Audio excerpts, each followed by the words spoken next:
Scott and Howard have been incredible. And for energy, there's nobody like this man. And for the roads and highways, boy, you've done well, Sean. So we appreciate it, very much appreciate it. And if we could, well, let's see. We're starting a lot of executive orders, and some ambassadors have been approved, Yes, sir. and we're going to start that process right now.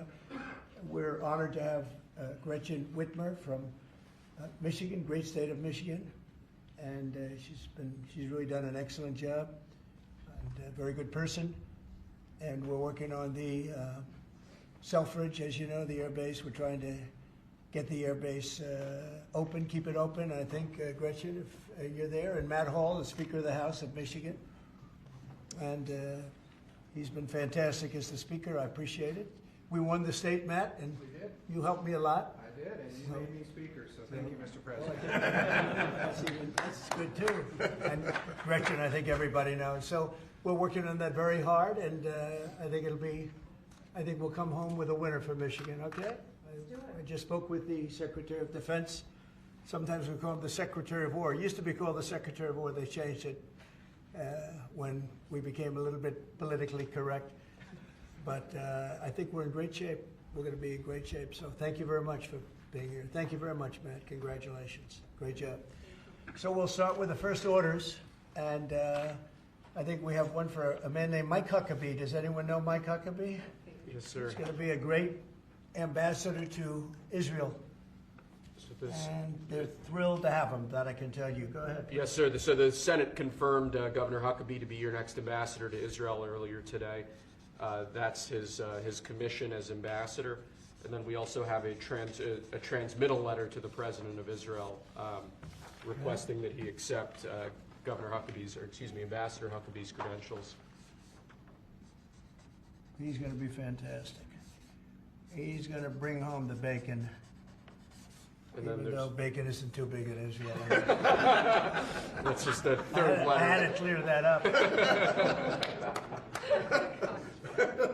Well said. Okay. Thank you, sir. Congratulations to Mike. To Mike Huckabee. Next, sir, this is a big one. As you've consistently identified, restoring our maritime dominance as a nation is very important. From shipbuilding to having a merchant marine that's capable of supporting American military efforts, really up and down the line, restoring maritime dominance has been a priority of this administration. This executive order, which was prepared primarily by your National Security Council staff and National Security Advisor Waltz, has a number of very significant policy steps, all aimed at restoring American maritime dominance and ensuring that we have the shipbuilding capacity and ability to compete globally, both militarily and in the civilian space as well. And that could be a good one for Michigan too, because we're going to be spending a lot of money on shipbuilding. We're way, way, way behind. We used to build a ship a day, and now we don't do a ship a year practically, and we have the capacity to do it. So we'll talk to you about that. Okay, Matt? Think about that. That's a natural.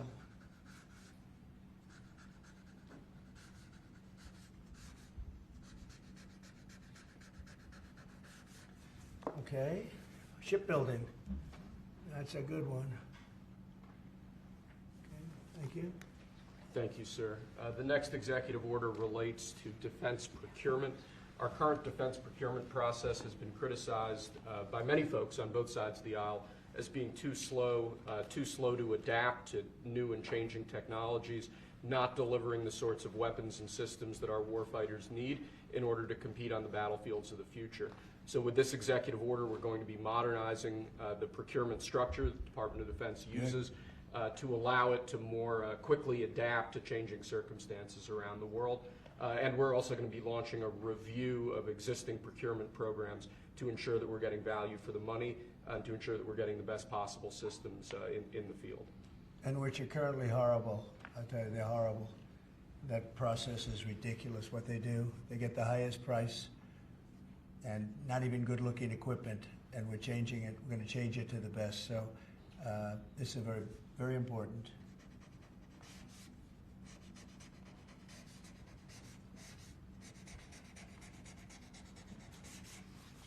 And I want to say hello to Brooke. Well, Sir. look at Brooks, you got the cost of eggs down 87%. 87%, Governor. We have somebody that's done a great job at Department of Agriculture, and Christy Nome, who perhaps a few of you have heard of.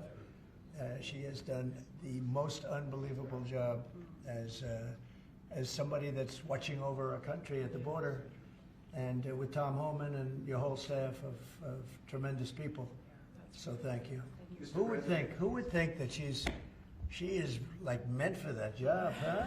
She's meant for it. So I just saw you there both. Thank you very much. Thank you. Good. We'll do it later, please. Thank you, sir.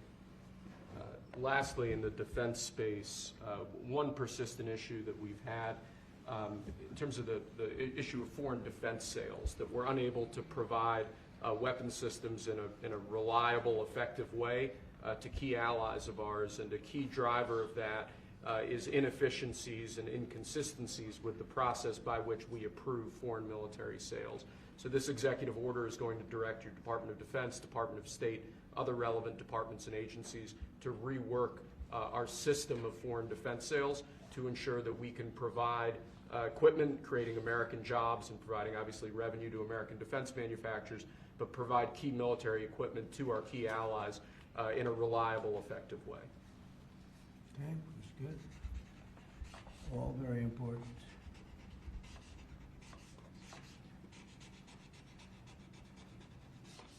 Okay? Because our budget is just about approved, and it's a big budget, and we want to spend the money properly, get the best equipment in the world. We rebuilt our military during my first term, rebuilt it entirely, beautiful. And then some was given away to Afghanistan so stupidly, the most embarrassing day in the history of our country, I think. But it's still, we have to fix it up a little bit, and that's what we're going to do. We're going to do a good job of it too. Thank you. Next up, sir, we have a series of executive orders and a memorandum all relating to deregulation, which has obviously been a major priority of your administration. The first of these is an executive order. The Biden administration launched what you've called a war on showers. They had certain regulations that basically killed the water pressure of showers and other water appliances. You can say it. Go ahead. What are the appliances? I mean, it's everything, sir. It's Sinks and toilets, dishwashers, toilets, sinks. But the shower heads are a There's huge no deal. water. You don't get water. It's ridiculous. So with this executive order, we're effectively going to be reversing that set of regulations to ensure that Americans have choice in the consumer market. If they want a low-flow shower head, they can buy one. If they want a real deal shower head, they should have the ability to get one. There you go. You buy a new house, you pay a lot of money, and the developers, you're not allowed to do anything more. They put restrictors on. They used to have a restrictor where you could take it out, but now they weld it in. And you take a shower or wash your hands, whatever you do, including dishwashers where no water comes out. But you wash your hands, and in my case, I like to take a nice shower to take care of my beautiful hair. And I have to stand under the shower for 15 minutes till it gets wet. It comes out drip, drip, drip. It's ridiculous. And what you do is you end up washing your hands 5 times longer. So it's the same water. And we're going to open it up so that people can live, and we're going to hopefully have Congress approve it so it's memorialized. We're going to try and get all of these things, including straws, a little thing like straws. We did straws a month ago, where the paper straws were melting, they were dissolving, they weren't working well, and we went back to the plastic straws. We're going to get Congress to memorialize just about everything we've done here, because most of it's common sense. But the water is horrible. When you go into anytime you see a new faucet, you know it's going to be a long wash of the hands. And so we're changing. It's a big deal. I did it in the first administration. Biden came in his first week, and he had no idea what he was doing, but somebody told him to do it. In his first week, he put the restrictions on all the bathroom utilities, even in areas that have so much water they don't know what to do with it. You see those areas all the time with the flooding. So we're doing that, and we're going to get all of the things that you've seen. I think we set a record. We're up to almost 200 and 500 amendments, Nobody's ever done that. We're going to get them approved by Congress, so they're memorialized. And we look forward to doing that. Very important. And Congress is going to start working on it as soon as we get the big, beautiful deal done. The big, beautiful deal is important. The biggest tax cuts in the history of our country, that's important.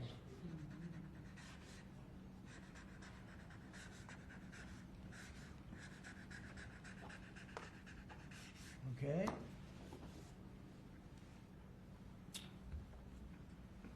Okay, is that okay? Good. It's a 10. Take a good shower. We rate the signatures. That was a 10, that's why. This is another executive order relating to deregulation, sir. There are a lot of regulations on the books that either promote monopoly directly or prevent new market entrants from entering into a given market. The net effect of that is very negative for consumers. So what this executive order is going to do is direct your departments and agencies to work with the FTC, with the Attorney General, with the Department of Justice, to ensure that the regulations we have on the books don't function as anti-competitive barriers to new market entrants. The net effect of all of that is going to hopefully be market forces that redound to the benefit of consumers and ordinary Americans as opposed to monopolistic businesses.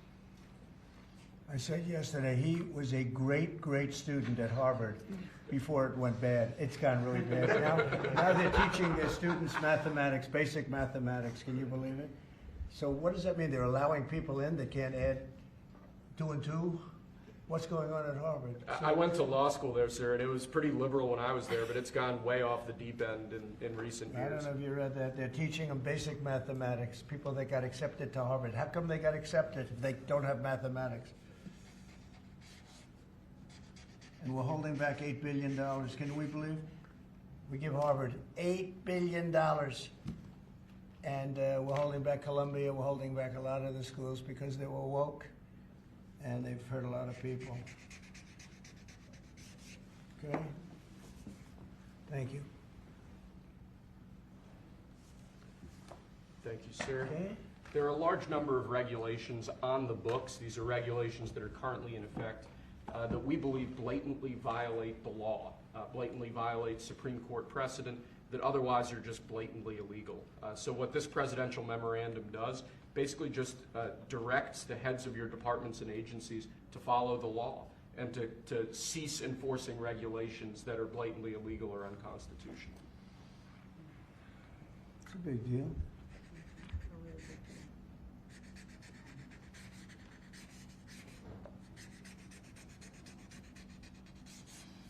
It's really very important that we get these memorialized Yes, sir. in Congress. Very important for the long haul, right?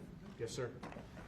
This is the last of our deregulatory EOs for the day. This is zero-based regulatory budgeting. The idea here is that over time, regulations accumulate on the books and in the Federal Register, and people aren't taking a close, detailed look at what's on the books and clearing them out as times change or as regulations become dated or ineffective.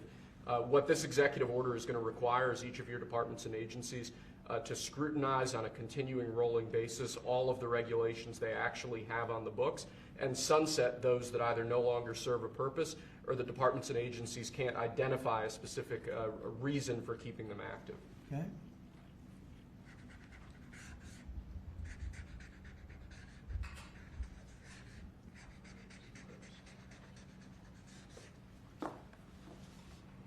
Okay.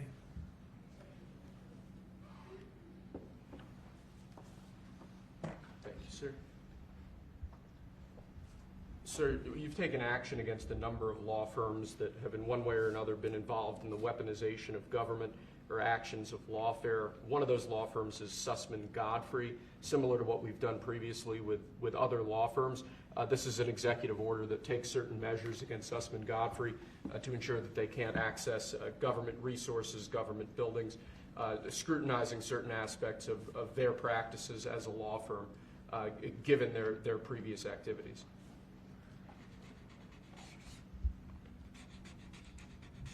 And we've signed with many law firms, the ones that we thought were inappropriate, and they've all agreed to pay $100 let's say $1 million.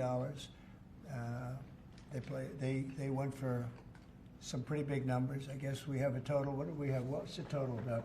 What's the total right now, Steve? About, would you say?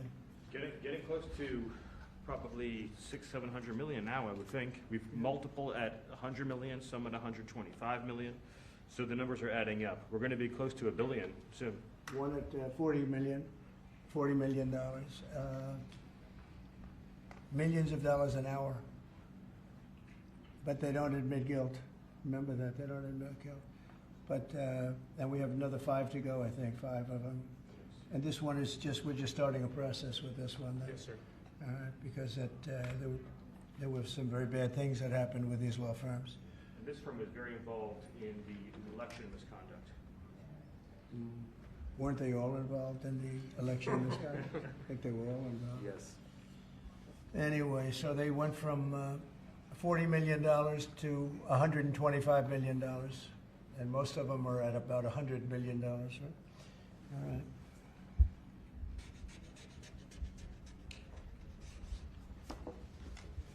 Thank you. Thank you, sir.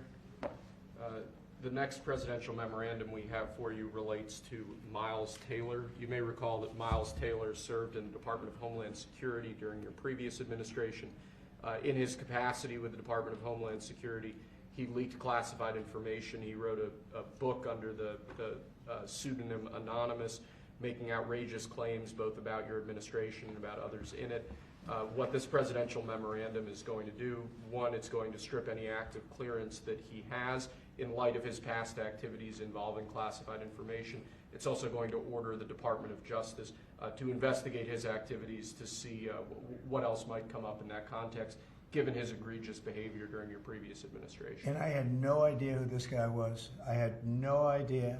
I saw him on CNN, or one of them, I guess CNN, a lot. He'd be on all the time, saying that the president is the president. I had no idea. It's like, you know, in this office you have a lot of young people, and they're here. I'll see him for 2 minutes, and I assume he was in the office, but I barely remember him. Barely remember him. It was somebody that went out and wrote a book and said all sorts of terrible things that were all lies, and it was like he was this gentleman or that gentleman, like I dealt with him all the time. I had no idea who this guy. I said, who the hell is Miles Taylor? And he made a living on going on CNN talking about the president. And I think what he did, he wrote a book, Anonymous, said all sorts of lies, bad things. And I think it's like a traitor. It's like spying. He walks into the office. He's supposed to be sitting here. A lot of people, you know, I'll be here and there'll be 20 people standing in the room. There'll be oftentimes young people in the office. I assume he was one of them at least. But I didn't know anything about him. And he wrote a book, Anonymous, and I always thought it was terrible. And now we have a chance to find out whether or not it was terrible. But it was a work of fiction. Got a lot of publicity. Got himself a nice job with CNN, or one of them. And I think we have to do something about it. You can't have that happen. If that happens to other presidents, it wouldn't be sustainable for other presidents. I seem to be able to sustain. But if that happened to other presidents, I mean, it's just unfair. And if it was a Democrat president, I'd say that's a terrible thing. A thing like that can happen. That's a terrible thing. And it's time to find out whether or not somebody can do that. Can they write a book about very confidential meetings, and, you know, because they happen to be one of a lot of people in a room, and they go out and write a book, and worse than that, call it anonymous, like it's a big deal, and everybody's saying, who is it, who is it, who is it? Then it was found out who he was a long time later, and he got a lot of publicity off that one. He's like a promoter. But we're going to find out whether or not somebody's allowed to do that. I think it's a very important case, and I think he's guilty of treason, if you want to know the truth. But we'll find out. And I assume we're recommending this to the Department of Justice. Yes, sir.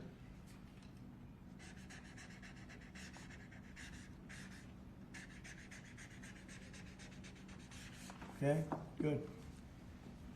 Terrible guy. Similarly, sir, Christopher Krebs, the former head of CISA. This is a man who weaponized his position against free speech in the election context, in the context of COVID-19. This is it's a similar presidential memorandum to the one you just signed.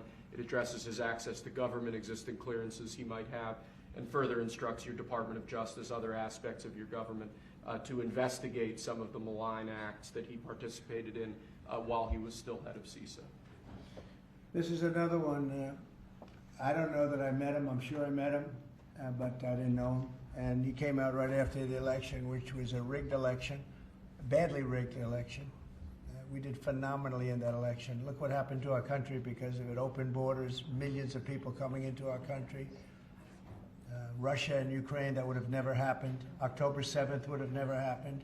Afghanistan, the way they withdrew with 13 dead, but so many killed, actually. I mean, so many killed outside of the 13 soldiers, hundreds of people killed.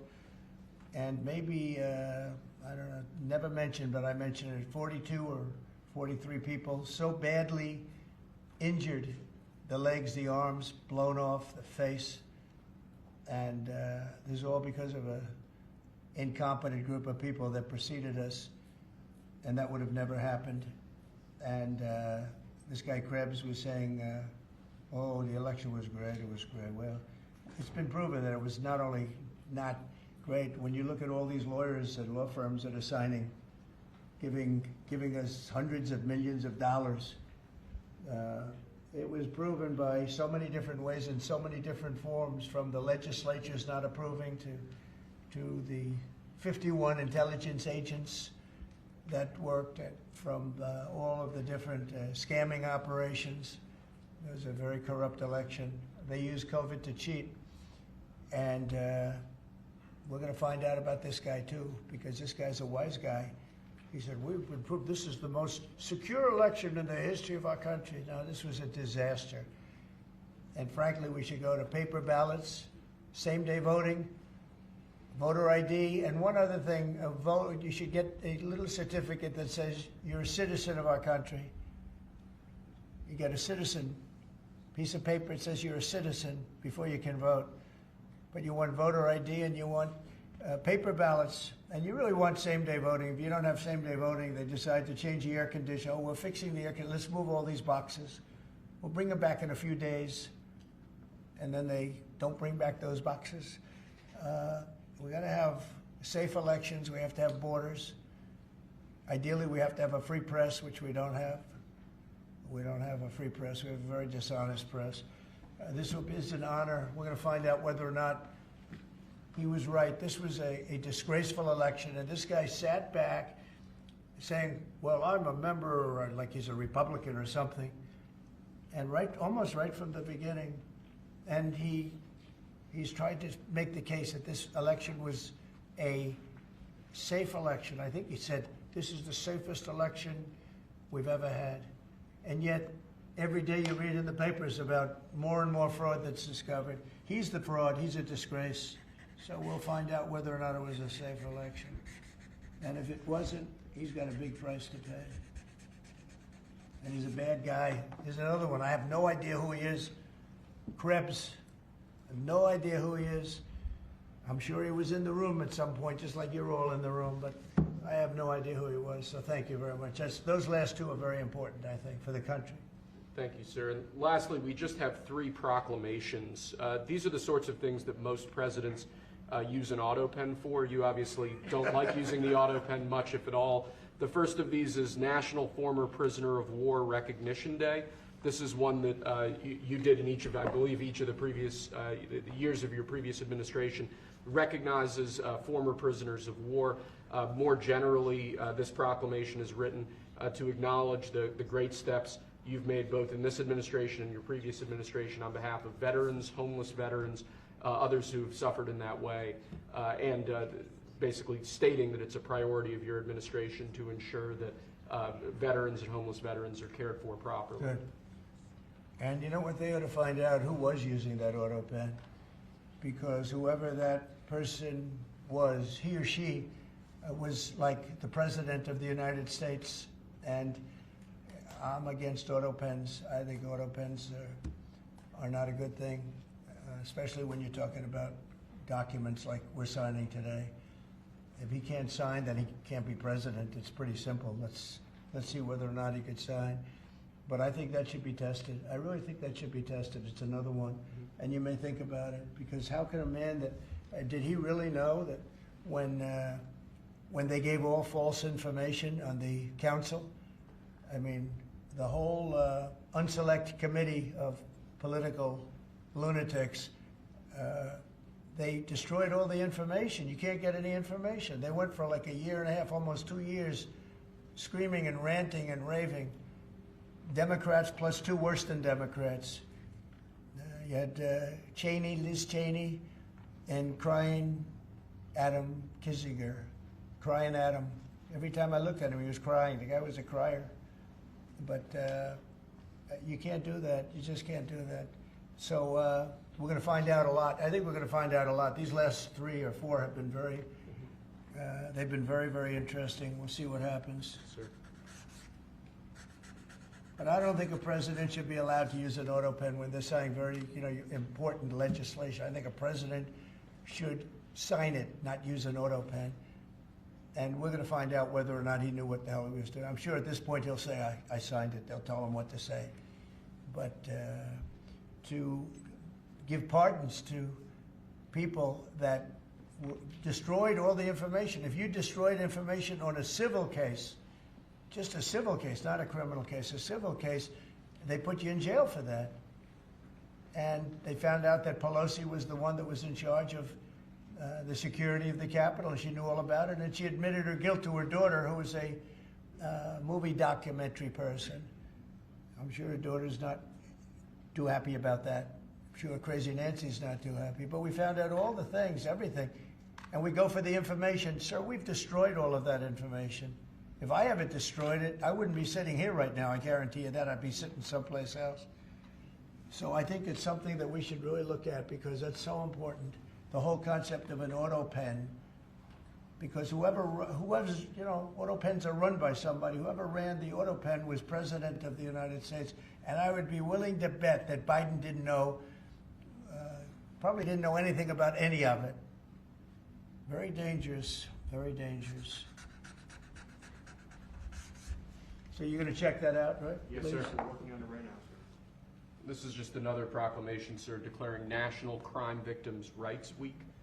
You've obviously made it a major priority of your administration to track down and at times deport criminals who have committed violence on our streets, who have victimized so many people.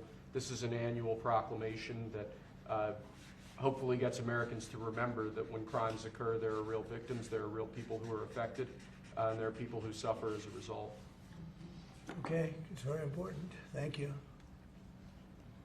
I just want to add, so we're working very hard with Democrats, the governor, with Matt Hall, with a lot of transportation, Sean, and all of the people trying to keep Selfridge Air Force Base open, strong, thriving, and I think we're going to be successful, Governor.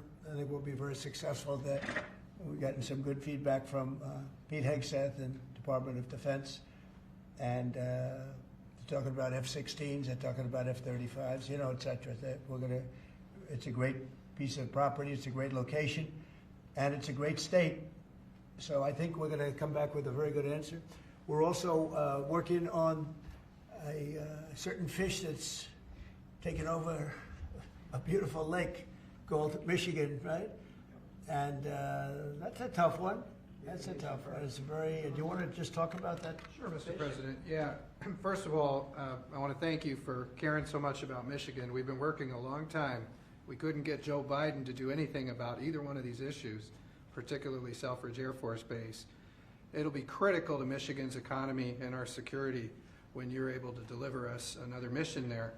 But on the Asian carp, for years, when Obama was there, we could never get anyone to do anything about this invasive species that's going to destroy our Great Lakes. You know how important recreational fishing and so much of that is to our state. Because of your work, we're hopeful that we'll get a solution there and we'll get that barrier built so we can protect our Great Lakes. So thank you, Mr. President. And they're very powerful fish. I mean, I see them, they jump out of the water. They jump at the fishermen. I mean, I've never seen anything like it. And has this gotten into any of the other lakes yet? Because you would think it would be pretty easy because they're all sort of connected. Hey, Governor? It's why we're working so hard to make sure that, we work with the Army Corps and erect a barrier so that the Asian carp can't Right. get into Lake Michigan. It'll devastate the ecosystem, the economy, tourism. Sure. And it's 20% of the world's fresh waters in the Great Lakes, Mr. President, which is why it's so important that as a nation, we protect the We better pristine stop it waters. now. Yep. And, all of a sudden, I assume the lakes are all interconnected, right? Yeah. So at some point, they're going to be in the other lakes. And so we're going to work hard on that. I spoke with the Army Corps of Engineers, and they have a method. It's a pretty gruesome method, but it's a method. And I think they know what to do. So we're going to work on that very hard. And thank you, Governor, very much. Sort of a bipartisan thing when you get right down to it. Yep. It's a very expensive thing, actually. It costs a lot. I looked at the numbers. I said, well, but we have to save Lake Michigan because these fish, they eat everything in the way, including the other fish. They eat everything. Are people endangered by the fish? I don't. I think I mean, they're gonna eat all the fish there. We won't be able to fish anymore, and that's a big deal in Lake Michigan. There's a lot of fishing, recreation, so it's gonna be a problem there. But you're right, it's bipartisan, sir, but you're the one taking action on these issues. We couldn't get Biden to do it on Selfridge. This thing has been delayed for, 15 years where we were trying to do it. It started under Obama where we were trying to do it. He wouldn't do anything about it. So we appreciate you paying so much attention to this and taking action, Well, sir. I would, and the governor, in all fairness, called me about it. I had seen it, and she called me, and John James called me. And, we spoke with your office, and it's, I want to put that down. Really is bipartisan. It's great to see it, actually. It's great to see that, and that includes Selfridge too. And we're going to get it done, and we'll all stand there together and cut a ribbon. Okay? Gretchen, good. That's good. Thank you very much. It's, I'm glad you brought it up, and I'm glad you brought it up, Matt. Appreciate it. And I know you two get along pretty well, right? About 70% of the time. I think you do. All right, good. We'll have something to celebrate pretty soon. So pretty sure about that. Okay? Thank you, Gretchen, very much. Okay, do you have any questions? Mr. President, where does the TikTok deal stand, given what we've seen, the tariffs Well, to it's moving China? along, but obviously I would say right now China's not exactly thrilled about signing it. We have a deal with some very good people, some very rich companies that would do a great job with it, but we're going to have to wait to see what's going to happen with China. So, Mr. President, still on the table? no, it's on the table very much. I think China's going to want to do it, actually. Mr. President, Can you explain more of what you believe is the end game with China? Are you waiting for President Xi to blink? How do you think this is all going to be resolved? Look, for years we've been ripped off and taken advantage of by China and others, in all fairness, but by China, that's the big one. And it's just one of those things. We're making $2 billion a day right now, this country. $2 billion a day with tariffs. And they were making $2 billion a day. We'll be making more. And now when you see what happened today, I don't know if it's still there. I looked an hour ago, but we were up like close to 3,000 points. Nobody's ever seen a day like that. I think that's a record, isn't it, fellas? Definitely. Is that a record? Who would have thought we were going to have a record like that after watching? But because the geniuses of the world, they get it. Our country is very strong. We were left a very, very weakened country, both economically, financially, because of all of the tariffs and all of the other companies just raiding us and ripping us off. And also at the border where 21 million people were allowed to come in. Many of those people were criminals. And but the people that do this for a living, some of them are very smart and some of them aren't smart at all. But these guys are very smart, and my group is very smart. My whole group is smart. And you've done so amazing on the border. I read the other day that there were 9 people and hundreds of thousands 2 years ago with Biden, and we had 9. We had it down to 9, and they were all let in for medical reasons. They were in bad shape. We let them in for medical reasons, not even for anything else. So you've been amazing. But that's a big thing. I think it's one of the greatest problems that I've never seen anything like it. open borders. The whole world was emptied out. Prisons from all over the world, from the Congo, in Africa, from Africa to Asia, a lot in South America, but it wasn't just South America. Prisons emptied out, and I said it outside with the drivers before, but El Salvador has been amazing, a job that the president's done. He's coming to see me next week, and we look forward to that, but that's really been amazing. Yes? Mr. President, the EU also announced increases in tariffs today. Why not That's treat? bad timing for them. That's bad timing. Why not They treat said them it like right. They didn't put them in. No, they threatened Oh, them, I but they think that- picked a later date, which our expectation is Oh. it's going to be later still. Okay, good. I'm glad that they held back. You said you were watching the market.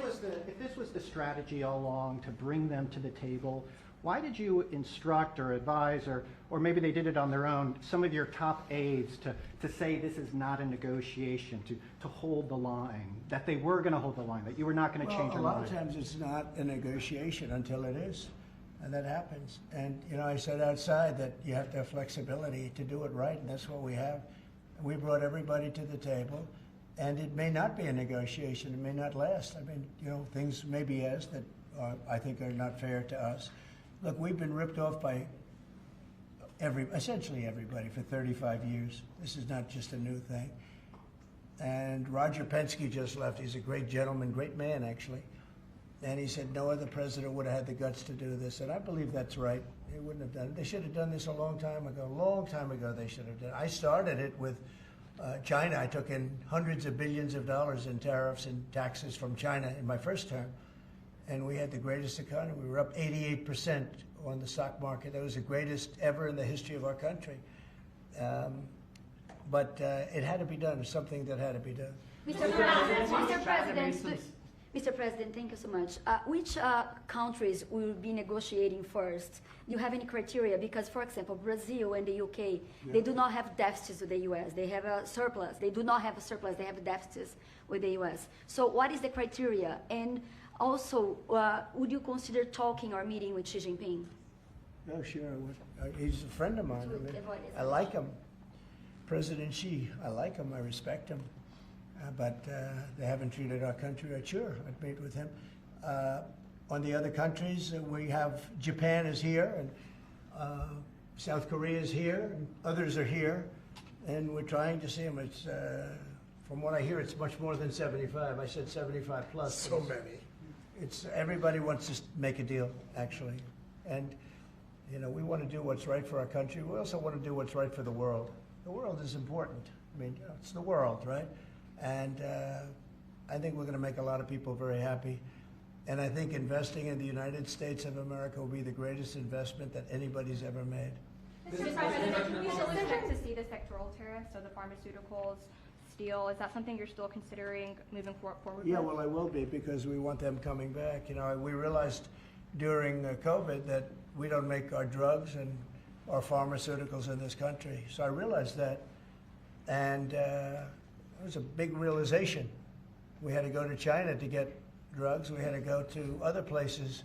I won't even mention the names, but we had to go to other places. We don't make it, and that's because we let them leave. And now if they want to come back, we're going to put tariffs on the pharmaceutical companies, and they're going to all want to come back. They're going to come back.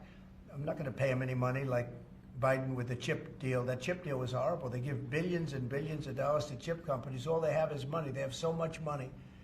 And they give billions of dollars, and they're just going to keep the money. They're not going to spend it. The only thing that's going to bring them back is you say, we have a barrier. You have to pay 50% or 100% or 200%. And if they have to pay that, they're going to say, we're not going to pay that. We're going to build here. And that's what happened. We're the biggest, most prestigious chip company in the world, spending $200 to $300 billion. Think of that, $1 billion to build essentially one massive plant. It'll be one of the largest plants in the world, and we're going to get them very quickly. We're going to get them energy. We're going to get them the electricity they need and the energy that they need, and it'll be approved by Lee Zeldin, a total professional, and it'll be approved very quickly. And they'll get their zoning very quickly. They'll have everything done in a matter of months. Iran talks, Mr. Thank you, President. sir. You've procured a record amount of private sector investments since your election, $7 trillion. You talked about the importance of all that. Can you talk about how these investments will have a positive impact on families who felt like the previous economy left them behind, and why your executive orders on coal yesterday is so important given the amount of manufacturing that you're ushering back in? Good, thank you. And which is correct. We have, I would say, more than $7 trillion now, right, of investment coming in. Apple is coming in for $500 billion alone. We have other companies coming in with massive numbers. We have car companies that are coming in. No, we've never seen anything like it. Maybe in the 1940s or 50s or something, but we've never seen anything like it. They had 3 plants canceled in Mexico. Not that we want to hurt Mexico, but we're for us. And that's what my job is. It's not to take care of other countries, but I want to help other countries as much as I can, but we have to take care of America first, and it's about America first. So we have many, many companies coming in that would have never come in if we didn't win the election and then put the tariffs on. And they're coming in because when they build in the United States, there are no tariffs. You don't have to pay any tariffs. So instead of paying 30, 40, 50% or 25%, but it could go a lot higher in some of the industries. So we have steel mills right now that are raging. The steel industry was gone. If I didn't put the tariffs on steel, because China was dumping massive amounts of steel in my first term, and I put tariffs on it, I saved the steel industry, but now it's going to thrive, maybe like never before. I mean, if you go back to U.S. Steel from 90 years ago, it was incredible. It was the #1 company in the world for a long time. That's why we don't want to see it go to Japan. And we love Japan, but U.S. Steel is a very special company. We don't want it to go to Japan or any other place. So we're working with them, and I don't know if they need any money now. I'll be honest with you, they hit gold. They hit gold because if you look at it, they have such orders for steel now. It's incredible. What's going on in our country is incredible with respect to plants. So we lost 90,000 plants and factories from the beginning of NAFTA, the worst trade deal ever made in the history of this world, but certainly in the history of trade. There's never been a worse trade deal. We were able to cancel that. We had to get approval from Congress. It was like a disastrous curse because you had to go to Congress to get it terminated. You couldn't just terminate it because it was a bad deal. And you had people in Congress that didn't want to do it because they had other reasons, maybe bad reasons. They're mostly not there anymore, those people. But it's amazing what's happened. I appreciate that question because it's incredible. I don't think we've ever seen anything like it. $7 trillion, and it's much more than that because these are places that we know. $7 trillion is unheard of. I never looked at the Biden numbers, but you could go a whole year and it was peanuts. Everybody was leaving. They weren't coming in, they were leaving, and that means jobs are leaving. And so we're not playing games. We're going to make this country greater than ever before. Thank you for that question. Mr. President, it seems that John has made some. Let her just do that. Oh, yeah, absolutely. Thanks. For the past few days, we've heard from this administration no pause.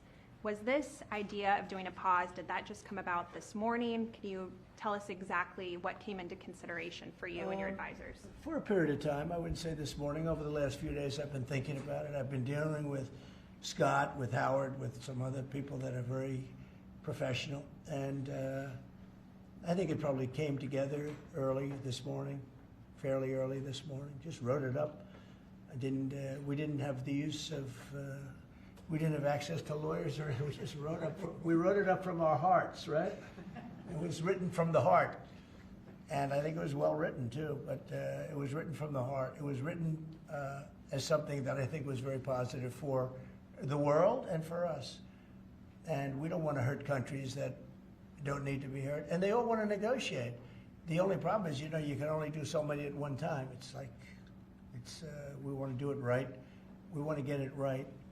We want to take care of them, but we have to take care of our country. So, but this was something certainly we've been talking about for a period of time, and we decided to pull the trigger. And we did it today, and we're happy about it. I didn't know it would have that kind of an impact, but it's, I think they have the biggest increase in the history of the stock market. That's pretty good. That's pretty, you're almost, if you keep going, you're going to be back to where it was 4 weeks ago.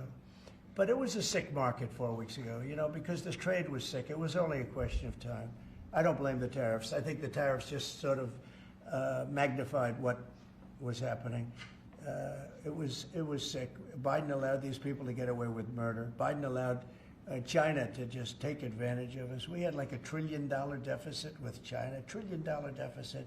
So that was going to only be a matter of time. I think the tariffs brought it out faster and they magnified the problem. But I think this was a problem that existed far beyond tariffs. This was a systemic problem, and we're going to cure that problem. And maybe to a large extent we have, because we've revealed it, and we've revealed it very strongly. Yes, sir, please. Thank you, Mr. President. So it seems China's made some serious missteps here in these negotiations, and Secretary Bessent said earlier you may have goaded them into a tough position here. I'm wondering, are you in a way putting together a coalition against China in terms of trade here? No. Well, China, look, they're very capable, and I don't blame China for what happened. I blame the people sitting right at this desk, right behind this desk, or another desk. You get your choice of 7. I happen to pick the Resolute. But I blame the people sitting behind in this chair, behind this desk, for being stupid, incompetent, or not having courage. This should have been done years ago. This should have been done before Obama, in all fairness. Not only Biden, Obama. It should have been done many years ago. This started with the World Trade Organization, which was owned by China. It was owned and paid for by China. They didn't even have to do things. They considered them a nation that was undeveloped. They said they were a developing nation. Well, we're a developing nation too, if you think about it. Look at our inner cities. Look at what's happened. I think we're starting from ground zero there, right? So we're a developing nation too. No, I don't. I know it's a lot of people take heat for saying it, but I blame the people sitting at this desk more than I blame China. If China can get away with what they got away with taking hundreds of billions and trillions of dollars right out of our pocket because our people here were stupid, they were stupid people. Maybe corrupt, I don't know. I don't know how you can be that stupid. How do you get to be president and you're stupid? But they certainly weren't courageous, and they allowed this to happen. And with Japan and with many other countries that took advantage of us. I mean, we had deficits with almost every country. I used to read these things. The first term I'd read them. I'd actually read the agreements. I'd say, how could anybody agree to this stuff? So certainly they were rough, and they were tough, and they were smart. And you can blame them, but I really blame the people that allowed them to do it, because if you could read first grade and you could read these agreements, you'd say, these are terrible deals. I actually used to say, who would allow deals like this to be made for our country? And maybe it's people that didn't care. Maybe it's people that weren't courageous. Maybe it's people that were corrupt. I don't know. But I blame those people more than I blame anybody else. Mr. President. You've been very specific in saying that you would like the EU to purchase U.S. energy. Is there something specific that you would like China to do? Well, you'll be hearing about that. Yeah, there are a lot of things I'd like China to do. Are there some examples? There are a lot of things that I want China to do, and I'll be telling China what that is. Not you, but I'll be telling China. Mr. President, on Iran, you said the other day that if they do not agree to a potential nuclear deal, that it would be very dangerous for them. What specifically Well, they did you can't mean? have a nuclear weapon. Did you mean military action, though, if they don't agree? Oh, if necessary? Absolutely, yeah. And you have a deadline for these Yeah, talks? I do. And You're talking about with Iran? Yes. Yeah, I They're do. saying it's not Do you have something debatable. definitive this weekend, or do you see this as the start of a process? It's a start. Do you have a timeline? We have a little time, but we don't have much time, Who is starting the because we're not going to let them have a nuclear weapon. Is Can't it let them have a going to nuclear be weapon. there, Mr. President? And we're going to let them thrive. I want them to thrive. I want Iran to be great. The only thing they can't have is a nuclear weapon. They understand that. The people are so incredible in Iran, and they're so smart. They're very smart people. But they're in a rough situation, rough regime. But they understand, and the leaders understand. And I'm not asking for much. I don't. They can't have a nuclear weapon, and I've said that. And I was a little bit surprised because when the election was rigged, I figured they'd get the weapon because with me they were broke. They were broke. They had no money because of the sanctions. Nobody could buy oil. We did that to Venezuela just recently. And we'll do it to other countries if we have to. What is the I want to see Russia and Ukraine make a deal. They got to make a deal. When schools get blown up and bad things happen, like I'm hearing about, it's no good. I hope we're going to make a deal with Russia and Ukraine. But with Iran, yeah, if it requires military, we're going to have military. Israel will obviously be very much involved in that. He'll be the leader of that. But nobody leads us. We do what we want to do. When would the clock run out on the talks? Before Say- you might, when would the talks need to conclude before you might do military? I can't really be specific, but you know, when you start talks, you know if they're going along well or not. And I would say the conclusion would be when I think they're not going along well. So that's just a feeling. Mr. President, on the subject of U.S. troops stationed in Europe, do you have any plans to reduce the number of U.S. troops in Europe or in other NATO countries? Well, good. I mean, it depends. We pay for military over in Europe. You know, we don't get reimbursed by much. South Korea too.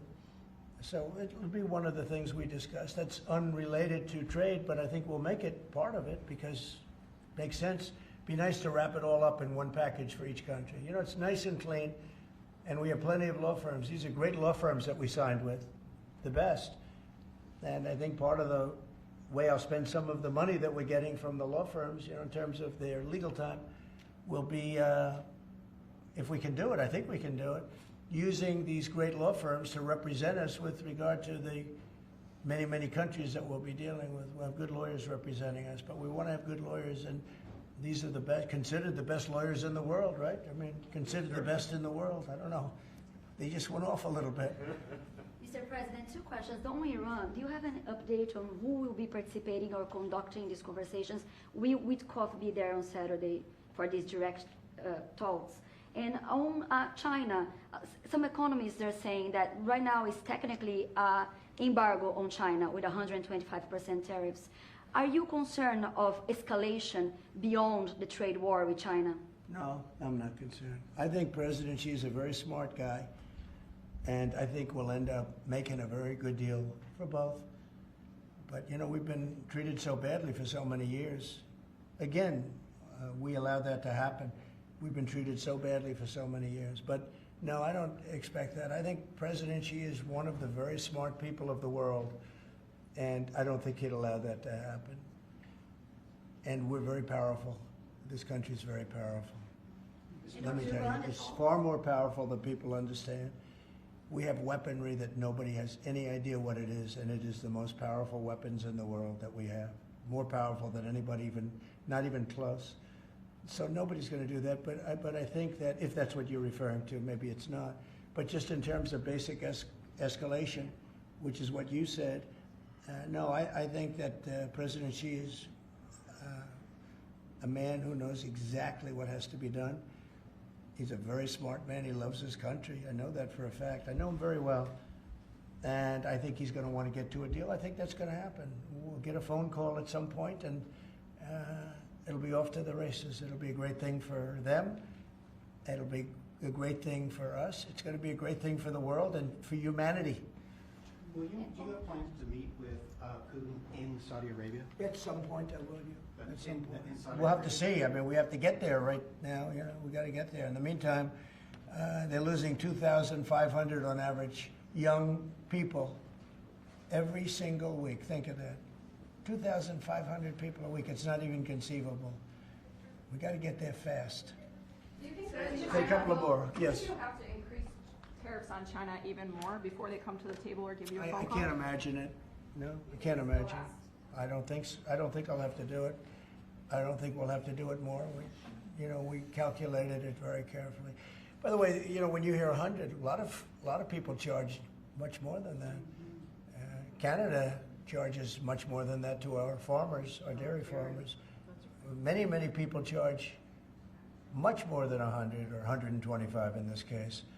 But I don't, you know, it's still a significant number. I don't see that again. On the Yeah, please. investigations. Yeah, Mr. President, so do you think some of your tariff critics would prefer, to see the United States go through turmoil than to actually see it succeed just because they are your policies? You mean just leave the tariffs the way they are now and just relax, right?